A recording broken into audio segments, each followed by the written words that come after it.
ನಾನು ಈ ದಿನ ದಕ್ಷಿಣ ಕನ್ನಡ ಜಿಲ್ಲೆ ಮೂಡುಬಿದಿರೆ ತಾಲೂಕಿನ ಹಳಿಯಾಳದಲ್ಲಿ ಅಳಿಯೂರು ಅಂತಕ್ಕಂಥ ಒಂದು ಪುಟ್ಟ ಗ್ರಾಮದಲ್ಲಿದ್ದೇನೆ. ಗ್ರಾಮ ದೊಡ್ಡದೆ, ಆದರೆ ಇಲ್ಲಿರ್ತಕ್ಕಂಥ ಒಂದು ಪರಿಸ್ಥಿತಿಗಳ ಬಗ್ಗೆ ನಾನು ಗಮನಿಸ್ತಾ ಇದ್ದೇನೆ. ಬಹಳ ಪ್ರಕೃತಿ ದತ್ತವಾದಂಥ ಭೂಮಿಯಲ್ಲಿ ವಾಸ ಮಾಡ್ತಾ ಇದ್ದಾರೆ. ಭಾಳ ಚೆನ್ನಾಗಿದೆ ಅಂತ ನಾವು ಅನ್ಕೋತೀವಿ. ಆದರೆ ಬಾಬಾ ಸಾಹೇಬ್ ಅಂಬೇಡ್ಕರ್ ಕೊಟ್ಟ ಅವಕಾಶಗಳು ಎಲ್ಲೂ ಬಡವರಿಗೆ ಇನ್ನೂ ತಲುಪಿಲ್ಲ. ಆ ತಲುಪದೇ ಇರತಕ್ಕಂಥ ವಾತಾವರಣದಲ್ಲಿ ನಾನು ಇಲ್ಲಿ ಬಂದು ನಮ್ಮ ಶಿವಾನಂದ್ ಅವರ ಮನೆಯಲ್ಲಿ ಬಂದು ಇವತ್ತು ನಾನು ವಿಶ್ರಾಂತಿಯನ್ನು ಪಡೆದಿದ್ದೇನೆ. ಶಿವಾನಂದ್ ಅಖಿಲ ಭಾರತ ದಲಿತ ಕ್ರಿಯಾ ಸಮಿತಿಯ ಕರಾವಳಿ ಭಾಗದ ಅಧ್ಯಕ್ಷರು. ಅವರ ಮನೆಗೆ ನಾನು ಭೇಟಿ ಮಾಡಿದಾಗ ಅವರು ನನಗೆ ಒಂದು ವಿಚಾರಗಳನ್ನು ಹಂಚಿಕೊಳ್ಳುವಂಥ ಕೆಲಸ ಆಯಿತು ನನಗೆ. ಹಾಗಾಗಿ ಇವತ್ತು ಶಿವಾನಂದ್ ಅವರ ಮನೆಯಲ್ಲಿ ನಾನು ಸ್ವಲ್ಪ ಹೊತ್ತು ವಿಶ್ರಾಂತಿಯನ್ನು ಪಡೆದಿದ್ದೇನೆ. ನಾನು ಮತ್ತೊಂದು ಕಾರ್ಕಳದ ಪಕ್ಕದಲ್ಲಿ ಇರ್ತಕ್ಕಂಥ ಒಂದು ಗ್ರಾಮದಲ್ಲಿ ಕಾರ್ಯಕ್ರಮ ಇದೆ, ಅಲ್ಲಿ ಹೋಗ್ತಾ ಇದ್ದೇನೆ. ನನಗೆ ಒಂದು ಖುಷಿಯಾಗಿದ್ದು, ಎಂಥ ಪವಿತ್ರವಾದಂಥ ಸ್ಥಳ ಇದು, ಎಷ್ಟು ಆನಂದವಾಗಿದೆ. ಆದರೆ ಇಲ್ಲಿ ಹುಲಿಗಳು ಇದ್ದಾವೆ, ಇಲ್ಲೇ ಮನೆ ಹತ್ರನೇ ಹುಲಿ ಬರ್ತದೆ. ಅದು ವಿಷಯನ ಕೇಳಿ ನನಗೆ ಇನ್ನೂ ಖುಷಿ ಆಯಿತು. ಇವತ್ತು ಇದ್ರ ವಿಚಾರದಲ್ಲಿ ಶಿವಾನಂದ್ ಅವರಿಗೆ ಒಂದೆರಡು ಮಾತು ಕೇಳ್ತೀನಿ. ಶಿವಾನಂದ್ ಅವರು, ನೀವು ಅಖಿಲ ಭಾರತ ದಲಿತ ಕ್ರಿಯಾ ಸಮಿತಿಯ ಕರಾವಳಿ ಭಾಗದ ಅಧ್ಯಕ್ಷರಾಗಿದ್ದೀರಿ. ಬಡವರು ಇನ್ನೂ ಈ ಸ್ಥಿತಿಯಲ್ಲಿದ್ದಾರೆ. ಇವತ್ತು ಇನ್ನೂ ಗುಡಿಸಲು ವಾಸಿಗಳಿದ್ದಾರೆ. ಇನ್ನೂ ಯಾವುದೋ ಹೆಂಚಿನ ಮನೆ ಎಲ್ಲೋ ಒಂದು ಮೂಲೆಯಲ್ಲಿ 1 ಕಿಲೋಮೀಟ್ರ್ 2 ಕಿಲೋಮೀಟ್ರ್ 3 ಕಿಲೋಮೀಟ್ರ್ ದೂರದಲ್ಲಿ ಇರ್ತಕ್ಕಂಥ ಒಂದು ಹಳೆ ಒಂದು ಪ್ರದೇಶದಲ್ಲಿ ವಾಸ ಮಾಡ್ತಾ ಇದ್ದಾರೆ. ಇದ್ರ ಬಗ್ಗೆ ಇರ್ತಕ್ಕಂಥ ಒಂದು ಕಾಳಜಿ ನಿಮಗೆ ತುಂಬ ಇದೆ. ಈ ಕಾಳಜಿ ಬಗ್ಗೆ ನಿಮ್ಮ ಅಭಿಪ್ರಾಯ ಏನು ಹೇಳ್ತೀರಿ?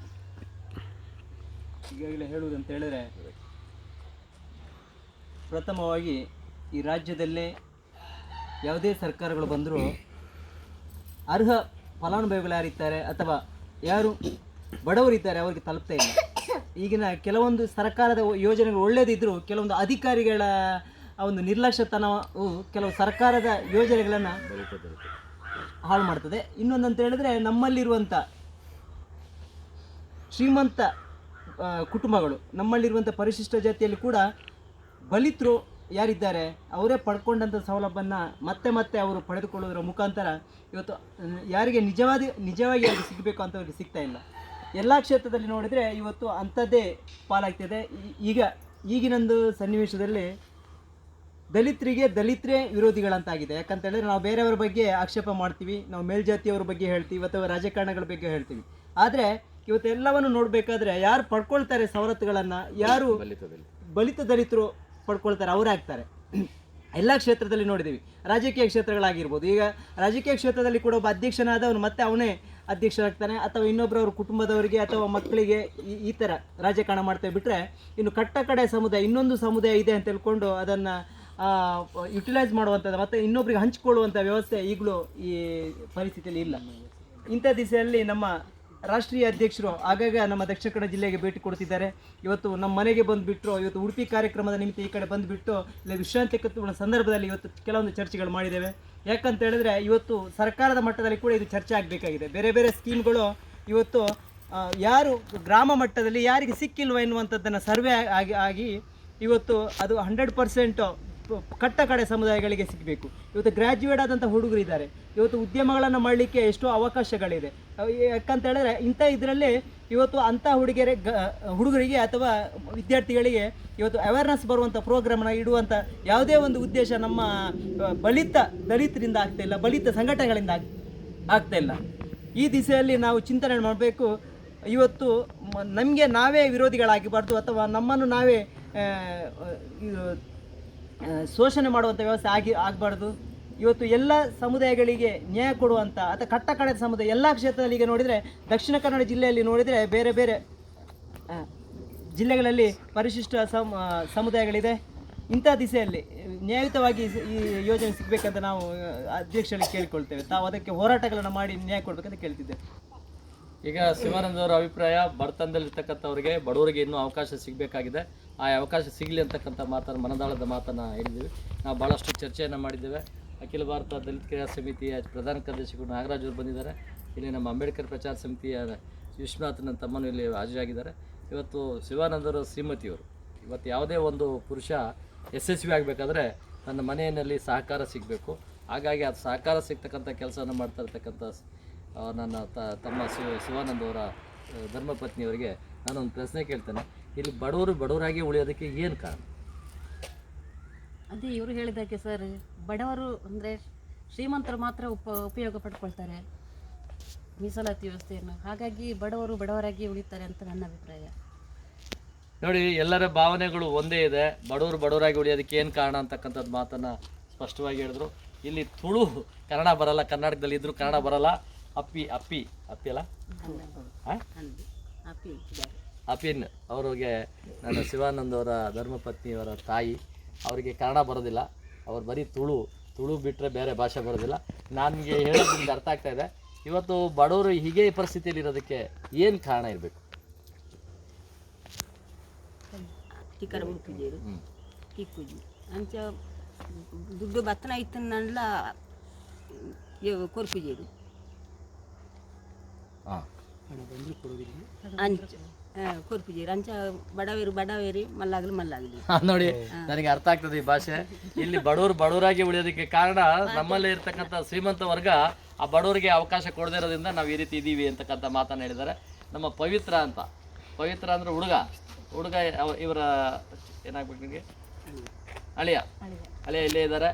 ಪವಿತ್ರ ಈಗ ಮಾತಾಡ್ತಾರೆ. ಹುಡುಗಿ ಅಲ್ಲ, ಅದು ಹುಡುಗ. ಪವಿತ್ರ, ನೀವೇನು ಹೇಳ್ತೀರಿ ಇಲ್ಲಿನ ಬಡವರ ಬಗ್ಗೆ ನಿಮ್ಮ ಅಭಿಪ್ರಾಯ? ಸರ್, ಈಗ ಗೌರ್ಮೆಂಟಲ್ಲಿ ಇರುವಂಥ ಯಾವುದೇ ಫೆಸಿಲಿಟಿಯನ್ನು ನಮಗೆ ತಲುಪಿಸಿಲ್ಲ ಅವರು. ಅದಕ್ಕೆ ನಾವು ಬಡವರಾಗೇ ಇದ್ದೇವೆ. ಅಥವಾ ಗೌರ್ಮೆಂಟ್ಗೆ ಈಗ ಮನೆ ತೆರಿಗೆ ಆಗಲಿ, ಬಿಲ್ ಆಗಲಿ, ಕರೆಂಟ್ ಬಿಲ್ ಯಾರಾಗ ಇದ್ದರೆ ಅದನ್ನು ನಮಗೆ ದಬ್ಬಾಳಿಕೆ ಮಾಡಿ ತಗೊಳ್ತಾರೆ ಅವರು. ನೋಡಿ, ಪವಿತ್ರ ಹೇಳ್ತಕ್ಕಂಥದ್ದು ನಮ್ಮ ಮೇಲೆ ದಬ್ಬಾಳಿಕೆ ನಡೀತದೆ, ದೌರ್ಜನ್ಯ ನಡೀತದೆ. ಬಡವರಾಗಿ ಉಳ್ಕೊಳ್ಳೋದಕ್ಕೆ ಕಾರಣ ನಮ್ಮಲ್ಲೇ ಮೇಲೆ ಬಂದಿರತಕ್ಕಂಥ ಒಂದು ಬಲಿತ ವರ್ಗ ನಮ್ಮನ್ನು ಶೋಷಣೆ ಮಾಡ್ತಾ ಇದೆ ಅಂತಕ್ಕಂಥ ಮಾತಾಡಿದ್ರು. ಆಮೇಲೆ ನಮ್ಮ ಅಪ್ಪಿಯವರು ಅವ್ರು ಮಾತಾಡಿರುತ್ತೆ ತುಳು ಆದರೂ ನನಗೆ ಚೆನ್ನಾಗಿ ಅರ್ಥ ಆಗುತ್ತೆ. ಯಾಕಂದರೆ ನಾನು ಓಡಾಡಿ ಭಾಳ ದಿವಸದಿಂದ ಇಲ್ಲಿ ಚರ್ಚೆ ಮಾಡ್ತಾ ಇರ್ತೀನಿ, ಸಂಘಟನೆಯಿಂದ ಸುತ್ತಾಡ್ತಾ ಇರ್ತೀನಿ.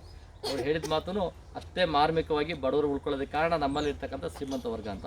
ನಮ್ಮ ಶಿವಾನಂದ್ ಅವರ ಮಗಳು 3ನೇ ಕ್ಲಾಸ್ ಓದ್ತಾ ಇದ್ದಾಳೆ, ಶರದಿ 3ನೇ ಕ್ಲಾಸ್ ಓದ್ತಾ ಇರ್ತಕ್ಕಂಥ ಪುಸ್ತಕವನ್ನು ತರಿಸಿದ್ದೆ ನಾನು. ಬರವಣಿಗೆ ನೋಡಿದೆ, ತುಂಬ ಅದ್ಭುತವಾದ ಬರವಣಿಗೆ, ಅಂದವಾದ ಅಕ್ಷರಗಳಲ್ಲಿ ಬಂದಿದ್ದಾಳೆ. ಜೊತೆಗೆ ಅಷ್ಟೇ ಚೆನ್ನಾಗಿ ಚೂಟಿಯಾಗಿದ್ದಾಳೆ. ಒಳ್ಳೆ ವಿಚಾರ ಗೊತ್ತಿದೆ. ಇಲ್ಲಿ ಹುಲಿ ಬರುತ್ತೆ. ಇಲ್ಲಿ ಹುಲಿ ಬಂದಾಗ ಇದು ಪೂರ್ತಿ ಕಾಡಿದೆ, ಇದೆಲ್ಲ ಕಾಡೇ ಇದೆ. ಅದು ಸಂಜೆ ಟೈಮು ಒಂದೊಂದು ಸಾರಿ ಹುಲಿ ಈ ಭಾಗಕ್ಕೂ ಬರುತ್ತೆ. ಹುಲಿನ ನೋಡಿದಾಗ ಏನಮ್ಮ ನಿನ್ಗೆ ಅನಿಸುತ್ತೆ ಅಂತಂದರೆ, ಅಮ್ಮ ಹೇಳ್ತಾಳೆ, ಹುಲಿ ಹೊಟ್ಟೆ ತುಂಬ ಊಟ ಕೊಟ್ಟರೆ ಅದು ಯಾರಿಗೂ ಕಚ್ಚೋದಿಲ್ಲ. ಹಾಗಾಗಿ ಅದು ಬಂದಾಗ ನಾವು ಅದಕ್ಕೆ ಊಟ ಕೊಡ್ತೇವೆ, ಅದ್ರ ಪಾಡಿಗೆ ಅದು ಹೋಗುತ್ತೆ, ಫ್ರೆಂಡ್ ಆಗಿದ್ದೀವಿ ನಾವು ಅಂತ ಹೇಳ್ತಾಳೆ. ಈಗ ಹಾಯಮ್ಮನ ಬಾಯಲ್ಲಿ ಒಂದೆರಡು ಮಾತು ಕೇಳೋಣ. ಏನು ನಿನಗೆ ಏನು ಅನಿಸುತ್ತೆ ಹೇಳಮ್ಮ? ಹುಲಿ ನಮಗೆ ತೊಂದರೆ ಕೊಡುವುದಿಲ್ಲ. ಹುಲಿಗೆ ನಾವು ಊಟ ಕೊಟ್ಟರೆ ಅದು ನಮಗೆ ತೊಂದರೆ ಕೊಡುವುದಿಲ್ಲ. ಮತ್ತು ಹುಲಿ ಒಂದು ಪ್ರಾಣಿ ಆಗಿದ್ದರಿಂದ ನಾನು ಅದನ್ನು ಪ್ರೀತಿಸ್ತೇನೆ. ನೋಡಿ, ಇವತ್ತು ಹುಲಿ ಅಂತ ಪ್ರಾಣಿನೂ ಕ್ರೂರ ಮುಗ ಅಂತ ನಾವು ಅಂದ್ಕೋತೀವಿ. ಆ ಕ್ರೂರ ಮುಗನೂ ಇವತ್ತು ಜನರ ಜೊತೆ ಬೆರೀತದೆ. ನಾನು ಅದನ್ನು ಪ್ರೀತಿಸ್ತೇನೆ, ಅದು ಮೃಗ ಅಲ್ಲ, ಅದಕ್ಕೆ ಹೊಟ್ಟೆ ತುಂಬ ಊಟ ಕೊಡಬೇಕು, ಹಾಗಾಗಿ ನಾನು ಬದಲಾವಣೆ ಮಾಡ್ತೀನಿ, ಅದಕ್ಕೆ ಊಟ ಕೊಡ್ತೇನೆ ಅಂತ, ಫ್ರೆಂಡ್ ಆಗಿರ್ತೀನಿ ಅಂತ ಹೇಳ್ತಾರೆ. ಈಗ ಇನ್ನೊಂದು ನಾನು ವಿಷಯ ಹೇಳ್ತೇನೆ. ಇವತ್ತು ನಮ್ಮಲ್ಲಿ ಹಲವಾರು ಸಂಘಟನೆಗಳಾಗಿದ್ದಾವೆ. ಕಾರಣ ಏನು? ಇವತ್ತು ಎಲ್ಲ ಹೊಟ್ಟೆಗೆ ಹಸಿವು, ಎಲ್ಲ ಒಂದು ಕಡೆ ದೌರ್ಜನ್ಯ ಮಾಡ್ತಾರೆ, ಸಂಘಟನೆ ಸೇರ್ಕೊಂಡು ರೋಲ್ ಕಾಲು ಹೊಟ್ಟೆ ತುಂಬ ಕೆಲಸ ಮಾಡ್ತಾರೆ. ಅದಕ್ಕೆ ಆ ಜನರಿಗೆ ಸರ್ಕಾರದಿಂದ ಯೋಜನೆ ಸಿಕ್ಕಿ ನಿಜವಾದಂಥ ಸೌಲಭ್ಯಗಳು ಸಿಕ್ಕಿದ್ರೆ ನಮ್ಮ ಮನುಷ್ಯರು ಮೃಗಗಳ ಥರ ವರ್ತಿಸ್ತಾ ಇರಲಿಲ್ಲ. ಅವರು ಜನರ ಜೊತೆ ಬೆರೀತಾ ಇದ್ರು ಅಂತಕ್ಕಂಥ ಮಾತನ್ನು ಭಾಳ ಸೂಕ್ಷ್ಮವಾಗಿ ಚೆನ್ನಾಗಿ ಹೇಳಿದ್ದಾರೆ ನಮ್ಮ ಶಿವಾನಂದ ಮಗಳು. ಇವತ್ತು ಹಂಗಾಗಿ ನನಗೆ ಖುಷಿ ಆಗ್ತದೆ. ನನ್ನ ತಮ್ಮ ಇವತ್ತು ಈ ಭಾಗದಲ್ಲಿ ತುಳುನಾಡಿನಲ್ಲಿ ಸುತ್ತಾಡ್ತಾ ಇದ್ದಾರೆ. ಇವತ್ತೆಲ್ಲ ಬೆಳಗ್ಗೆಯಿಂದ ಮನೆಗೆ ನೋಡ್ತಾ ಇದ್ದಾರೆ. ಹಳ್ಳಿ ಕಡೆ ಕರ್ಕೊಂಡು ಹೋಗಿದ್ದೀನಿ, ನೋಡ್ತಾ ಇದ್ದಾರೆ. ವಿಶ್ವನಾಥ್ ಅವರು ನಮ್ಮ ಅಖಿಲ ಭಾರತ ಅಂಬೇಡ್ಕರ್ ಪ್ರಚಾರ ಸಮಿತಿ ಅಧ್ಯಕ್ಷರು, ಅವ್ರೇನು ಹೇಳ್ತಾರೆ ಕೇಳೋಣ. ಒಂದೇ ಮಾತಲ್ಲಿ. ನಾನು ಫಸ್ಟ್ ಟೈಮ್ ನಮ್ಮ ಶಿವಾನಂದ ಅವ್ರ ಮನೆಗೆ ಬಂದಿರೋದು. ಇಲ್ಲಿ ಬಂದು ನೋಡಿದ್ದಕ್ಕೆ ಎಲ್ಲ ಬಡತನ ತುಂಬ ಇದಾಗಿದೆ. ಅವ್ರು ಕರೆಕ್ಟಾಗಿ ಸವಲತ್ತು ಸಿಕ್ಕಿದೆ. ಅವ್ರು ಯಾಕೆ ಈ ಥರ ಇರ್ತಾರೆ? ಬರೋಕ್ಕೂ ದಾರಿ ಇಲ್ಲ. ಮೇನ್ ರೋಡಲ್ಲಿ ಹೋಗೋದು ಒಂದು ಚಿಕ್ಕ ಸಂದಿಯಲ್ಲಿ ಬಂದೀವಿ ನಾವು. ಬಂದಾಗ ನೋಡಿದಾಗ ಇಲ್ಲ ಚಿಕ್ಕ ಹೆಂಚಿನ ಮನೆ. ಇವತ್ತು ಈ ಕಾಲದಲ್ಲೂ 2020-20ರಲ್ಲಿ ಈಗಲೂ ಹಿಂಗೆ ಇದೆ ಅಂದ್ಬಿಟ್ಟು ನಮಗೊಂದು ಆಶ್ಚರ್ಯ ಆಗುತ್ತೆ. ಕರೆಕ್ಟು ಸವಲತ್ತುಗಳನ್ನ ಕರೆಕ್ಟಾಗಿ ತಲುಪಿದ್ರೆ ಅವರು ಬಡವರಾಗಿರಲ್ಲ ಅಂತ ಹೇಳ್ತಾ ಎರಡು ಮಾತು ಹೇಳ್ತಾ ಇದ್ದೀನಿ. ನೋಡಿ, ಇದು ನನಗೆ ಒಂದು ಪುಟ್ಟ ಒಂದು ಗ್ರಾಮ ಮನೆ. ಶಿವಾನಂದ ಸ್ವಲ್ಪ ಚೆನ್ನಾಗಿ ಮನೆ ಕಟ್ಟಿದ್ದಾರೆ. ಆದರೆ ಇನ್ನೂ ಆ ಕಡೆ ನೋಡಿದಾಗ ಇನ್ನೂ ಹಸಿ ಇಟ್ಟಿಗೆನಲ್ಲಿ ಮನೆ ಕಟ್ಟಿದ್ದಾರೆ, ಹೆಂಚು ಹಾಕ್ಕೊಂಡಿದ್ದಾರೆ. ಅಲ್ಲೊಂದು ಮನೆಗಳಿದ್ದಾವೆ. ಕ್ರೂರ ಪ್ರಾಣಿಗಳ ದಾಳಿ ಆಗ್ತಾ ಇರ್ತದೆ. ಆ ಕ್ರೂರ ಪ್ರಾಣಿಗಳು ಅದೂ ಸಹ ಸ್ನೇಹದಿಂದ ಇರ್ತದೆ ಅಂತಕ್ಕಂಥ ಮಾತನ್ನು ನಮ್ಮ ಶಿವಾನಂದ ಮಗಳು ಹೇಳಿದ್ದಾಳೆ. ಅದೇ ರೀತಿಯಾಗಿ ಮತ್ತೊಂದು ವಿಷಯ ಏನಂತಂದರೆ, ಜನ ಇವತ್ತು ಎಲ್ಲೂ ದಂಗೆ ಹೇಳಲ್ಲ, ಹಿಂಸಾಚಾರ ತೊಡಗಲ್ಲ. ಅವರು ಚೆನ್ನಾಗಿರಬೇಕು ಅಂತಂದರೆ ಅದರ ಅರ್ಥ ಇಷ್ಟೇ, ಅವ್ರಿಗೂ ಸರಿಯಾದ ರೀತಿಯಲ್ಲಿ ಸರ್ಕಾರದ ಯೋಜನೆ ತಲುಪಿದ್ರೆ ಆ ರೀತಿ ಆಗ್ತಕ್ಕಂಥ ಮಾತನ್ನು ಶಿವಾನಂದ ಮಗಳು ಹೇಳಿದ್ದಾಳೆ. ನನಗೆ ಭಾಳ ಖುಷಿಯಾಗಿದೆ. ಈ ಊರಿನ ವಾತಾವರಣ ಮತ್ತು ಇಲ್ಲಿ ಚೆನ್ನಾಗಿದೆ, ಆದರೆ ಆರ್ಥಿಕವಾಗಿ ತುಂಬ ಬಡತನ ಇದೆ ಅಂತ ಹೇಳಿ ಈ ಊರನ್ನು ಮಾತನ್ನು ಮುಗಿಸಿ ಈ ಸ್ಥಿತಿ ಇಡೀ ದೇಶದಲ್ಲಿದೆ, ಆ ದೇಶದಲ್ಲಿ ಬದಲಾವಣೆ ಆಗಬೇಕು ಅಂತಕ್ಕಂಥ ಮಾತನ್ನು ನಾನು ಮಾತನ್ನು ಮಾಡ್ತೀನಿ. ಜೈ ಭೀಮ್, ಜೈ ಭಾರತ್.